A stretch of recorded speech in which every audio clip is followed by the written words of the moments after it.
দেখেন গরুর পূজা কিভাবে শুরু হয় পৃথিবীতে প্রথম। বনি ইসরায়েলের এক দুষ্ট লোক ছিল, নাম সামিরি। সে সবাইরে বলল তোমাদের স্বর্ণগুলো ফালাও। স্বর্ণগুলো ফেললো, বনি ইসরায়েলের স্বর্ণগুলোকে গলিয়ে গরুর বাচ্চা বানালো, গোবৎস। জিব্রাইল আলাইহিস সালাম যে জামিনে এসেছিলেন, ওই ফেরেশতার পায়ের নিচের একটু মাটি সে বুদ্ধি করে প্যাকেটে রেখে দিছিল।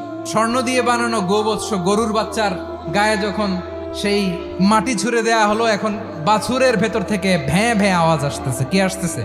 সবাই তো অবাক। সামিরি বলে, আরে তোমরা যে 70 জন দিয়ে মুসা আলাইহিস সালাম রে পাঠাইছো ওইদিকে, এত ঘুরতেছে, আল্লাহরে খুঁজে পায় না, আল্লাহ তো এটার ভিতরে ঢুকছে। নাউজুবিল্লাহ, এটার ভিতরে সেজদা দাও। এই সেজদা দিয়ে গেল। হারুন আলাইহিস সালাম তাদেরকে বুঝালেন, শিরক করো না, আল্লাহরে ভয় করো। শুধু এতটুকুই তিনি বুঝালেন, দাওয়াতি কাজ পালন করলেন, কিন্তু প্রতিরোধ করেন নাই।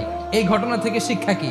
শিক্ষা হচ্ছে, আপনি শিরকের আড্ডাখানা দেখলেও বৃহৎ স্বার্থে তাওহীদের দাওয়াত দিবেন, প্রয়োজনে আপনি ঐক্য নষ্ট করবেন না। সুবহানাল্লাহ পড়বেন না?